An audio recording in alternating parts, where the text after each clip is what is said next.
Justin here. I just wanted to post a review of Benjamin Button. I have some comic reviews I want to do, but I don't have enough comics really set to give a good review, so I'll maybe post one next week. And I haven't written a new MST3K countdown.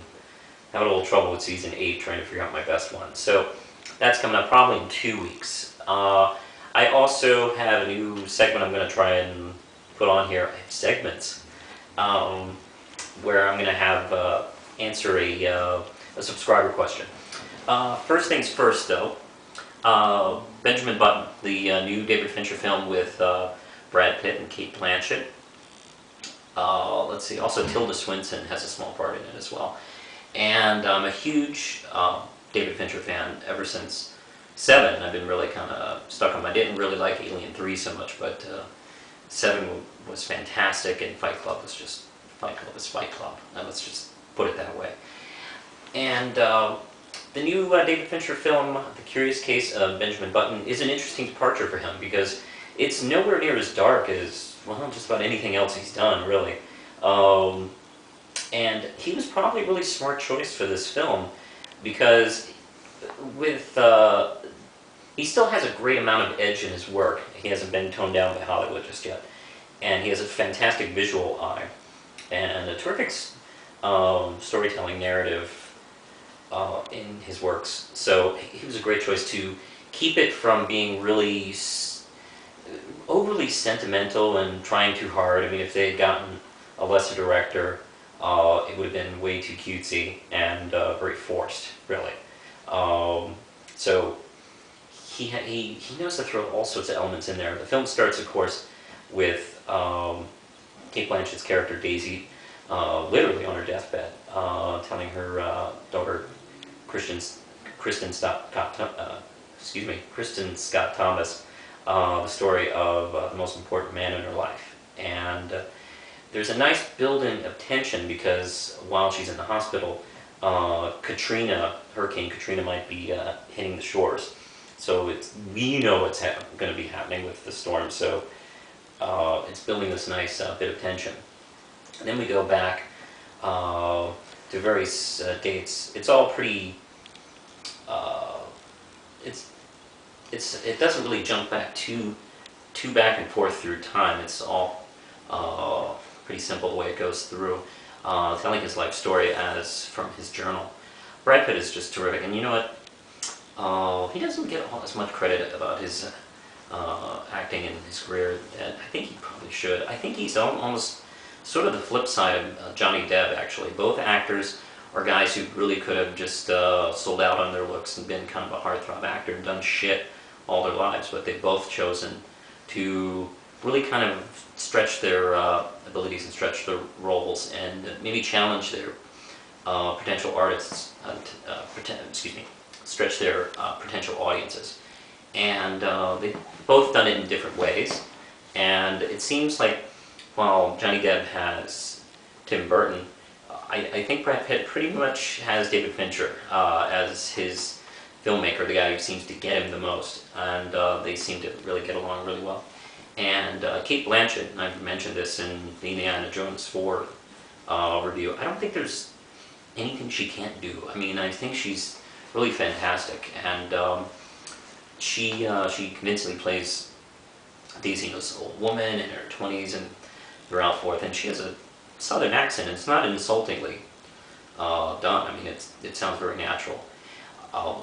She is just fantastic. And Tilda Swinton, who I didn't even realize once I sat down to watch the film that she was even in the film. She is also another chameleon, and she doesn't, even in shitty movies, she's worth watching. And when you put her in a good movie, well, you know, then you have some good news.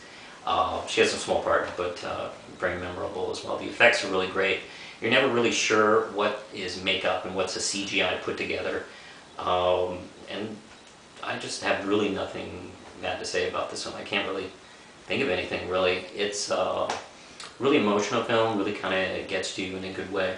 And you know what? Movies are designed to make you laugh and scare you, and you know, it's okay to see one that really kind of chokes you up a little bit, and this is that one. And it doesn't do it in a bullshit way, too. This is a real deal. I give it 5 Ram chips. I think it's fantastic. If you haven't seen it yet, go see it. Warning, it's about around 3 hours, so take your time. But it's believe me, it's worth seeing in the theater. So I do recommend it. And also, like I promised, I'm going to start answering some subscriber questions. And Theaterman777 asked me what I thought of Superman Returns, and I'm apologizing for not getting to you sooner. Superman Returns, I have mixed feelings about the film, because it's good and bad here and there.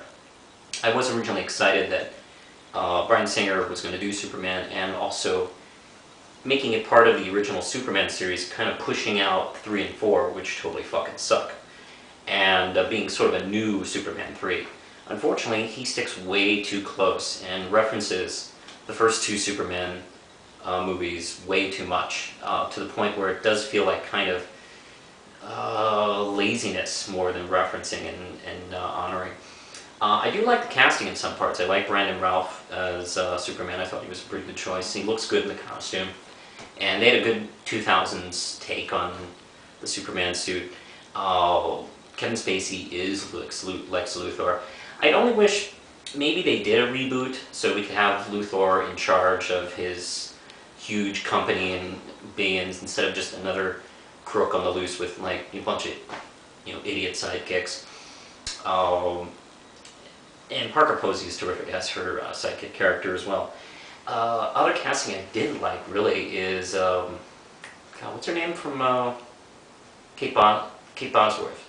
Kate Bosworth? Mm-hmm. She's a terrible Lois Lane. It was just bad casting. She's none of the spunk and attitude and intelligence and nothing. She was just a poor choice. The character was fairly written to be on there, that part, but she was not very good. And also, I think the film is what Bryan Singer wanted to make. He had an emotional connection to Superman that he expresses through the story, and yeah, there's a Jesus kind of feeling to this story as well, and you get that. And yeah, that's the film you want to do. Unfortunately, it's kind of not the film I wanted to see. It's a little too mopey. It would have been nice to, I don't know, see some action. Action would have been nice. So, I don't know, hope that answers your question. I would give that movie probably 2 Ram chips. But anyway, Curious Case of Benjamin Button is fantastic. And if you have any questions for me about movies, comic books, MST through K, fuck, even politics if you want to throw one in, give me a message on my page, or maybe even leave a comment on my front page, and I'll try to get to it at the end of one of my videos. Anyway, until then, push the button, Lindsay.